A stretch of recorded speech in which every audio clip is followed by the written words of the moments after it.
Καλώς ήρθατε σε άλλο ένα podcast, Coffee and Bagel, που για άλλη μια φορά δεν ξέρω ποιο είναι το θέμα. Θα μας το μαρτυρήσει ο Αλέξανδρος. Προφανώς έχουμε καφεδάκι. Λοιπόν, θέλω να συζητήσουμε και να μου πεις μία κατάσταση. Είμαι πληθωρικός. Μία θα πεις. Δεν ξέρω αν είναι μια κατάσταση. Μία για να μπορείς να τα ξεχωρίσεις, για να δώσεις την προσωπική σου άποψη με μεγάλη σαφήνεια και ειλικρίνεια. Λοιπόν, θέλω να μου πεις Αγχώνομαι τώρα. αυτό το οποίο σε νευριάζει, σε ξενερώνει, σε αποθεί, σε στεναχωρεί στο χώρο του fitness. Ναι. Εν έτη 2026 ή τα τελευταία χρόνια. Θες κάτι συγκεκριμένο ή τι μου έρθει στο μυαλό? Γιατί ξέρεις, μπορεί να ανοίξει πολλά. Αυτό που σε αποθεί περισσότερο, που θα το δεις και θα σε νευριάσει, που θα το δεις και θα πεις. Ένα γιατί? πράγμα που μου έρχεται στο μυαλό αυτή τη στιγμή που με αυτό που είπες και με νευριάζει και με το που το βλέπω δηλαδή κριντζάρω, ήταν να ανεβάζει κάποιος ο οποίος είναι προπονητής ή κάνει γυμναστική χρόνια ή ανεβάζει content στα social media και λέει πάμε άλλη μια μέρα παρόλο που πονάει ώμος μου ή πάμε άλλη μια παρόλο που πονάει το πόδι μου, προχωράμε ή γεράσαμε αλλά εντάξει βγήκανε. Ή θα δω ότι έκανα τις επαναλήψεις με αυτά τα κιλά, με παύση ας πούμε. Συνοδεύεται κάτι δηλαδή. Ναι, ό,τι λέει, ναι, μου τη δίνει ρε φίλε, κριτζάρο, δεν μπορώ. Δηλαδή το πρώτο πράγμα εμένα τώρα που με νευριάζει και μου έρθει στο μυαλό είναι αυτό το πράγμα. Κάνε κάτι και εγώ πονάω. Δεν θα κάτσω όμως να βγω σε κάθε βίντεο και σε κάθε story που θα ανεβάσω και ανεβάζουν και 300 story. Δεν είναι ότι θα ανεβάσουν ένα story. Είναι, επαναλαμβάνεται, γιατί μέσα στη εβδομάδα έχουμε 7 μέρες, στις 5 με 6 κάνουν προπόνηση. Και κάθε μέρα θα πρέπει να βλέπω εγώ, παρόλο που πονάει ο ώμος μου, έκανα. Παρόλο που ξέρεις λίγο το γόνατό μου ή το ισχύο μου έχει πιάσει, βγήκε προπόνηση, αλλά δεν είμαι ικανοποιημένος, το πήγαμε όσο. Και κάθε εβδομάδα είναι το ίδιο πράγμα. Μην το πεις ρε αδερφέ. Αυτό μου τη δίνει. Ωραία. Δεν ξέρω αν σε ικανοποιεί. Γιατί όχι, πολύ ωραία είναι η άποψή σου. Δεν περίμενα αυτό να σου πω την αλήθεια. Να μου πεις. Όχι, αυτό μου ήρθε, αλλά μπορεί να μου έρθει και κάτι άλλο μετά. Γιατί γίνεται αυτό? Δηλαδή, άλλο ένα άνθρωπο που πραγματικά πονάει, τι να του πει. Και εμένα πονάει το γόνατό μου, και εμένα πονάει ο ώμος μου, και εμένα πονάνε πολλά. Θα κάτσω σε κάθε βίντεο και θα πω σήμερα βγήκε η προπόνηση. 4/4 αυτή τη εβδομάδα, παρόλο που είχα δυσκολίες με το στήθος μου και με το γκόλο μου. Δεν είναι πράγματα αυτά τώρα, γελάς.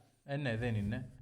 Άρα θεωρείς. Κάνε την προπόνησή σου, ο κόσμος δεν χρειάζεται να ξέρει. Δείξε αυτό που έχεις να δείξεις, πες ό,τι έχεις να πεις. Άρα, για να κάνω τον αντίλογο. Είσαι αντιλογέας. Θεωρείς από τη μία να λες ότι να ανεβάζετε και να δείχνετε τη διαδρομή σας μέσα σε αυτό το ταξίδι στέκει με αυτό που λες τώρα, ότι δεν με νοιάζει εμένα να βλέπω ότι 4 στα 6 θα ανεβάζεις, ότι πονάς, αλλά παρόλα αυτά το έκανες. Μπορεί για εκείνο να είναι η διαδρομή που θέλει να δείξει εκείνος. Τι διαδρομή να δείξει. Αυτό, ότι παρόλο τους πόνους και την ενόχληση. Ότι άμα πονάτε, κάντε προπόνηση. Ναι, θα το πεις μια φορά όμως, ρε φίλε. Θα το πεις 2 φορές, το καταλαβαίνω. Δεν μπορεί να το κάνεις όμως συνεχόμενα. Ωραία, άρα είναι ενοχλητικό. Θεωρείς ότι είναι απλά για να υπάρχει content και να υπάρχει. Όχι, θεωρώ ότι απλά συνέπεια. είναι θέμα εγωισμού και ότι επειδή εγώ δεν μπορώ να σηκώσω αυτά που θέλω και επειδή πονάω, μπορώ μέχρι εκεί. Γιατί έχεις δει τι ανταγωνισμός υπάρχει και επειδή εσύ νιώθεις άσχημα, λες ας δικαιολογήσω τον εαυτό μου και να πω ότι σήμερα έχει υγρασία και με έχει πιάσει μέση μου. Δεν πάει όμως έτσι, ρε φίλε. Προφανώς και υπάρχει πάντα κάποιος που σηκώνει περισσότερο από σένα. Το θέμα όμως δεν είναι εκεί. Το θέμα είναι τι κάνεις. Αν είσαι παρολιφτεράς και όντως κυνηγάς τα κιλά, οκ. Αλλά από τη στιγμή που ασχολείσαι με το bodybuilding ή για να φτιάξεις ένα ωραίο σώμα, δεν έχουν σημασία τα κιλά. Έχουνε. Όχι. Γιατί εγώ να μπω στη διαδικασία και να δω αυτό το περιεχόμενο ξανά και ξανά και ξανά και ξανά. Δεν υπάρχει λόγος. Κανένας. Άρα τι κάνεις, σταματάς να το βλέπεις. Ή να τη βλέπεις. Θεωρείς στην Ελλάδα υπάρχει αυτό σε μεγάλο βαθμό? Όχι, δεν υπάρχει σε μεγάλο βαθμό, αλλά υπάρχει. Εμένα αυτό που με εκνευρίζει. Όλοι έχουν άποψη. Καλά κάνουν. Και εμείς έχουμε άποψη. Και αυτά που λέμε άποψη. Τι είμαστε για να έχουμε άποψη? Είναι άλλο η άποψη, άλλο η επικοινωνία της άποψης. Ωραία, θες να μας το αναλύσεις λίγο? Ωραία. Γιατί έχεις πιάσει το. Έχω εγώ την άποψη ότι ο Γιάννης, Ναι. η προπόνησή του είναι λάθος. Ναι. Εγώ τι ξέρω για τον Γιάννη. Εγώ ξέρω για τον Γιάννη τα 2 story που μπορεί να ανεβάσει στα social και ξέρω για τον Γιάννη όσα βλέπω μέσα στο γυμναστήριο. Ξέρω τον στόχο του. Πολύ πιθανόν όχι. Ξέρω το περιεχόμενο της καθημερινότητάς του. Τι ώρα ξυπνάει, τι ώρα κοιμάται, πόσα γεύματα, σε τι φάση είναι. Όχι. Ξέρω ιστορικό τραυματισμό. Όχι. Ξέρω τι του αρέσει του Γιάννη. Όχι. Άρα, το να πηγαίνεις και να δίνεις συμβουλές επειδή έχεις μία άποψη, η επικοινωνία αυτής της άποψης, χωρίς να έχεις όλο το περιεχόμενο για το πρόσωπο στο οποίο θα δώσεις, θα επικοινωνήσεις την άποψή σου, είναι η χειρότερη συμβουλή που μπορείς να δώσεις. Μην μιλήσεις καθόλου, μην μιλήσεις. Ή αλλιώς κάτσε, ρώτα, ενημερώσου και αν ξέρεις, βάσει με τις πληροφορίες που θα σου δώσει, τότε να δώσεις συμβουλή. Έχετε προχθές ένα παιδί, μου λέει, άκου τώρα εδώ, λοιπόν, στο leg extension τον είδε, έκανε ένα set, πολύ καλό set. Στην αποτυχία, οριακές επαναλήψεις και όλα αυτά. Δεν χρειάζεται, του λέει, να πιέζεσαι τόσο. Μπορείς να κάνεις 10 δευτερόλεπτα παύση πάνω, στην πάνω θέση και να κάνεις λίγες επαναλήψεις. Δεν χρειάζεται να πιέζεσαι, να σηκώνεις κιλά, να κάνεις. Για ποιο λόγο. Το λες αυτό. Για ποιο λόγο να το δώσεις. Και είναι ένα παράδειγμα, έτσι.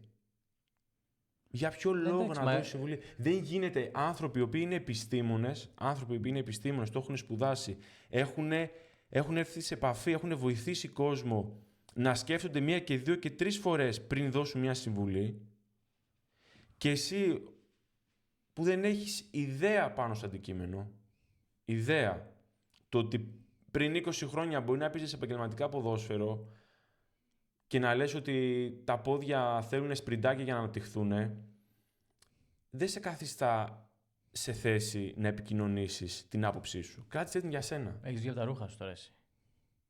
Έχεις κουραστεί να τα βλέπεις, μου πονέσει τα μάτια σου. Ναι, ρε φίλε. Και τα αυτιά σου. Δηλαδή το πρωί που κάνω personal. Ναι, γιατί είσαι γνώστης, ρε φίλε. Έχει διαφορά. Ναι, αυτό σου λέω. Ένας άνθρωπος ο οποίος ξέρει, έχει διαβάσει, ξέρει. Δεν με εκνευρίζει το να δώσει συμβουλή κάποιος ο οποίος δεν έχει, ας πούμε, πτυχίο. Γιατί έχω και πολλούς συναδέλφους, καλός ή κακός, οι οποίοι αντικειμενικά στο συγκεκριμένο κομμάτι δεν γνωρίζουν κάποια πράγματα. Ναι, οκ. Okay. Όπως και εγώ δεν ξέρω, ας πούμε, για το βόλεϊ. Δεν μπορώ να σου κάνω βόλεϊ επειδή έκανε σχολή. Λοιπόν, άρα το να πας εσύ και να δώσεις μια συμβουλή, έχεις από πίσω ένα background για να μπορέσεις να δώσεις μια συμβουλή και θα μπορέσεις να κρίνεις, παράδειγμα, πάνω στο συγκεκριμένο αντικείμενο. Ναι, για το συγκεκριμένο αντικείμενο. Πρέπει να έχεις γνώσεις. Ναι, όχι να μένεις στην άποψή σου. Είναι αυτό όμως που σου είπα πριν. Επειδή υπάρχει πολλή πληροφορία και ο κόσμος θα μπει και θα δει ένα podcast, καλή ώρα σαν αυτό εδώ, ή θα ανοίξει το YouTube και θα δει ένα βίντεο, ή θα ρωτήσει το ChatGPT ή το οτιδήποτε, θα πάρει αυτή την πληροφορία και χωρίς να ψάξει περαιτέρω, θεωρεί ότι αυτό που έχει διαβάσει και έχει δει είναι σωστό. Άρα τι θα κάνουμε την επόμενη φορά που εγώ μπορεί να είμαι στο γυμναστήριο και εδώ κάτι, όχι μάλλον και για να το παίξει ότι ξέρει, ή και μάλλον για να προσεγγίσει και να περάσει την ώρα του στο γυμναστήριο, θα ξεκινήσει τη διαδικασία της επικοινωνίας και θα πει 5-10 πράγματα τα οποία δεν τα ξέρει. Ξέρεις τι λέω συνέχεια. Και φαίνονται μακριά αυτοί. Είναι σαν τη μίγα μες στο γάλα. Και όταν το βλέπεις, παράδειγμα εσύ που καθημερινά είσαι στο γυμναστήριο και έχεις τέτοιες εικόνες, σου τη δίνει και είναι φυσιολογικό. Ξέρεις τι λέω συνέχεια. Όποιος και να σου πει το οτιδήποτε, να ρωτάς γιατί. Να σου... Πες. Γιατί να το κάνω αυτό. Θα σου δώσω μια απάντηση. Θα σου δημιουργηθεί νέα απορία. Ξανά. Γιατί. Όσο περισσότερο εμβαθύνεται και αναλύεται το θέμα, εάν πραγματικά έχει γνώσεις, θα σε οδηγήσει σε ένα λογικό συμπέρασμα, το οποίο με την όποια ικανότητα κριτικής σκέψης έχει ο καθένας, θα το κρίνει αν είναι σωστό ή λάθος ή αν πρέπει να το αξιολογήσει, να το δοκιμάσει. Αλλά τις περισσότερες φορές θα φτάσει σε αδιέξοδο. Ναι. Και η πηγή του θα καταλήξει να είναι το είδα στο YouTube, το είπε αυτός που το έκανε προπόνηση σε αυτόν. Οπότε να ρωτάτε γιατί και θα δείτε αν όντως υπάρχει από πίσω η γνώση ή όχι. Παράδειγμα, πολλές φορές όταν θα κάνω Ναι, αλλά ο περισσότερος κόσμος που πάει γυμναστήριο δεν έχει τις γνώσεις. Οπότε θα πάει κάποιος και τους μιλήσει. Γι' αυτό λέω και για ικανότητα κριτικής σκέψης. Δεν έχει να κάνει με τις γνώσεις. Εντάξει, τώρα μπαίνεις σε άλλα μονοπάτια. Εγώ, ρε Γιάννη, κάτι για το μαγαζί, ωραία. Θα με οδηγήσεις κάπου που ίσως έχω την ικανότητα να κρίνω αν αυτό είναι βάσιμο ή όχι. Ή να το δοκιμάσω. Δεν ξέρω πώς θα ακουστεί, αλλά θεωρώ ότι πλέον τα περισσότερα πράγματα στη ζωή τα παίρνουμε ως δεδομένο και δεν καθόμαστε να σκεφτούμε. Οπότε θεωρώ ότι υπάρχει ένα πρόβλημα στο επικοινωνιακό κομμάτι. Προφανώς βρίσκουν χώρο και τα κάνουν. Ναι. Άρα και ο κόσμος όμως φταίει. Και ο κόσμος φταίει, προφανώς. Okay. Δηλαδή έχουμε αφήσει πολλά πράγματα στον αέρα και απλά έρχεται η πληροφορία, την παίρνουμε και απλά κουνάμε το κεφάλι χωρίς να συνειδητοποιήσουμε τι μας έχει πει ή τι ακόμα και τι απαντήσαμε. Έλεγα σήμερα στο personal, της λέω τώρα τι θα κάνουμε. Μου λέει αυτό. Δεν απαντάω. Δεν θα το κάνουμε. Της λέω δεν ξέρω γιατί να το κάνουμε. Μου λέει γιατί είχαμε πει αυτό και αυτό. Ωραία, της λέω μη φοβάσαι. Αφού ξέρεις. Σκέψου. Στην ερώτηση που μου έκανε στην αρχή, τι μου τη δίνει και με νευριάζει. Χαχα. Να σου πω. Γενικά, σε όποιο γυμναστήριο και να πας, οπουδήποτε, να μπαίνεις μέσα και να βλέπεις κόσμο ο οποίος να μην ξέρει να κάνει προπόνηση, να τον βλέπεις να ασκείται, να κάνει 1, 2, 3, 4, 5 ασκήσεις λάθος και να είσαι εκεί και να μην πάει ο γυμναστής, ο άνθρωπος που είναι εκεί, να δώσει 5-10 συμβουλές. Ή να μην πάει μια βόλτα, να δει αν κάποιος χρειάζεται βοήθεια, να του δώσει μια συμβουλή, το οτιδήποτε. Και να κάθεσαι σε ένα σημείο, σαν το άγαλμα της ελευθερίας, και να περιμένεις να περάσει η ώρα. Να πιάνεις το κινητό σου, να μιλάς, να παίζεις και ο άλλος να είναι μπροστά σου ένα βήμα και να του πεις ρε άνθρωπε του Θεού, αυτή η άσκηση που κάνεις στις πλάγιες εκτάσεις όμως στο μηχάνημα, μην τις κάνεις έτσι. Ναι, θα συμφωνήσω. Αυτό μου τη δίνει. Και είναι αισθητό γενικά. Είναι κάτι το οποίο αγαπάμε. Καταλαβες. Και θέλουμε να υπάρχει εξέλιξη και να βλέπεις ανθρώπους όντως να προχωράνε ένα βήμα μπροστά και όχι 10 βήματα πίσω. Αυτό είναι πολύ απλό. Και όταν δεν δίνεις την απαραίτητη προσοχή, ρε φίλε, γιατί είσαι εκεί. Γιατί είσαι εκεί. Πήγαινε κάνε κάτι άλλο. Μην είσαι εκεί, ναι, μην είσαι Πήγαινε εκεί. κάνε κάτι άλλο.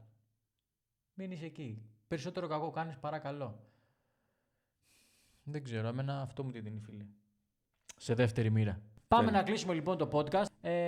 Αυτό ήταν το θέμα μας. Δεν ξέρω αν σας άρεσε ή όχι, αν έχετε ερωτήσεις. Πείτε μας την άποψή σας. Θέλουμε να μάθουμε εσάς τι σας εκνευρίζει στο κομμάτι του fitness. Όχι τι σας εκνευρίζει, τι θεωρείτε από τα trends που υπάρχουν ότι δεν χρειάζεται. Αύριο αν φύγει, ο κόσμος θα γίνει καλύτερος. Γράψτε στο σχόλια. Ναι, πατήστε ένα like και... Τα λέμε στο επόμενο επεισόδιο. Στο επόμενο που θα είναι πολύ, πολύ καλό. Ναι, ναι. Και έχουμε και ερωτήσεις ήδη, οπότε... Μ' ανυπομονησία. Θες να κάνουμε παλαμάκια τώρα και 1, 2, 3 και πιστολάκια. Ναι, δώσε. Τι να δώσουμε, πιστολάκια ή παλαμάκι. Τα. Κόφι. Εν. Μπέγγελ και πιστόλια. Μπράβο, ναι, κάτι και το όλο.